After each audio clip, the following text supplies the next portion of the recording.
হ্যাঁ ভাইয়া, কি করেন আপনি? ভাইয়া এই যে মিষ্টি কুমড়ার আগা ডোগা আজকে 2 মাস ধরে খালি কইতাছি খালি আগা ডোগা খামু। অনেক দিন ধরে সেটা মন যেতেছে আগা ডোগা খাইবার লাগে। কি করুম, একলা শাক শাক করতেছি। এই যে আগা ডোগা আনলাম, এই যে এইটা আনলাম কিনা। এখন চিংড়ি মাছ আনলাম, দেশেতে শুটকি মাছ আনাইলাম, শুটকি আনাইলাম।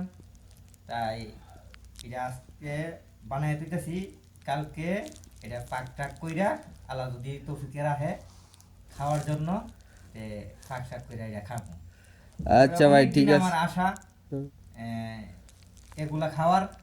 বিদেশ বাড়ি তো এগুলা চলে না, তাই মুরগা মাংস গরুর মাংস এগুলা চলে বেশি।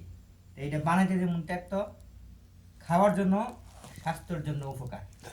ঠিক আছে ভাই, বানান, আপনি রান্না করেন, খাইয়া দেখবো কিরকম টেস্ট ঠিক হয়। আছে, আপনার দাওয়াত রইল, আপনি আসেন, খাওয়া দাওয়া করেন।